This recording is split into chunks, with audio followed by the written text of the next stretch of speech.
ಕನ್ನಡ ನಾಡು, ಇದು ಕನ್ನಡಿಗರ ನಾಡಿಮಿಡಿತ. ಬ್ರೇಕ್ಫಾಸ್ಟ್ ಇವ್ರ ಮನೆಗೆ ಬಂದಿರೋದು. ನಮ್ಮ ಮನೆಗೆ ಡಿ.ಕೆ. ಶಿವಕುಮಾರ್ ಅವರು ಬ್ರೇಕ್ಫಾಸ್ಟ್ ಬಂದಿದ್ರಲ್ಲ, ಆಗ್ಲೇನೆ ನನಗೆ ಇನ್ವೈಟ್ ಮಾಡಿದ್ರು ನಮ್ಮ ಮನೆಗೆ ಊಟಕ್ಕೆ ಅಥವಾ ಬ್ರೇಕ್ಫಾಸ್ಟ್ ಗೆ ಬರಬೇಕು ಅಂತ. ನಾನು ಬರ್ತೀನಿ ಅಂತ ಹೇಳಿದ್ದೆ. ಡಿ.ಕೆ. ಶಿವಕುಮಾರ್ ಅವರು ಸಜೆಸ್ಟ್ ಮಾಡಿದ್ರು ಮಂಗಳವಾರ ಬರ್ರಿ ಅಂತ. ಆಯ್ತಪ್ಪ ಬರ್ತೀನಿ ಅಂತ ಹೇಳಿದ್ದೆ. ಸೊ ಹಾಗಾಗಿ ಇವತ್ತು ಡಿ.ಕೆ. ಶಿವಕುಮಾರ್ ಅವರ ಮನೆಗೆ ಬಂದು ಬ್ರೇಕ್ಫಾಸ್ಟ್ ಅನ್ನ ಮಾಡಿದೀವಿ. ಪಾರ್ಟಿ ವಿಚಾರಗಳನ್ನ ಚರ್ಚೆ ಮಾಡಿದೀವಿ.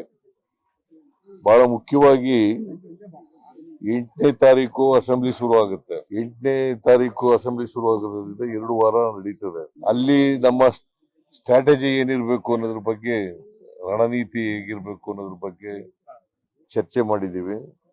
ಅವರು ಗೊತ್ತಿಲ್ಲ ನನಗೆ, ಪತ್ರಿಕೆನಲ್ಲಿ ಓದಿರೋದು ನಾನು. ನೋ ಕಾನ್ಫಿಡೆನ್ಸ್ ಮೋಷನ್ ಮೂವ್ ಮಾಡ್ತೀವಿ ಅಂತ ಹೇಳಿದ್ದಾರೆ. ಆಮೇಲೆ ಬೇರೆ ವಿಚಾರಗಳನ್ನ ಪ್ರಸ್ತಾಪ ಮಾಡ್ತೀವಿ ಅಂತ ಹೇಳಿದ್ದಾರೆ.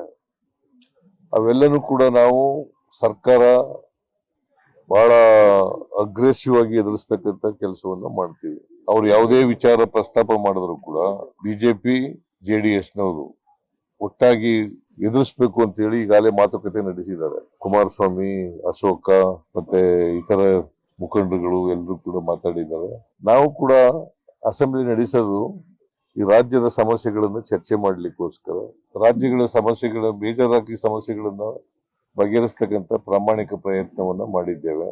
ಅದು ಕಬ್ಬಿನ ವಿಚಾರ ಇರ್ಬೋದು, ವಿಷಯ ಇರ್ಬೋದು, ಅಥವಾ ಮೆಕ್ಕೆಜೋಳದ ವಿಷಯ ಇರ್ಬೋದು. ಈ ವಿಚಾರಗಳನ್ನ ರೈತರಿಗೆ ನಮ್ಮ ಸರ್ಕಾರ ಯಾವಾಗಲೂ ಕೂಡ ರೈತರು ಮಾಡಿಕೊಳ್ಳಲು ಕೂಡಲೇ ಪಕ್ಕದಲ್ಲಿ ಕಾಣುವ ಬೆಲ್ ಐಕಾನ್ ಕ್ಲಿಕ್ ಮಾಡಿ ನೋಟಿಫಿಕೇಶನ್ ಪಡೆಯಿರಿ.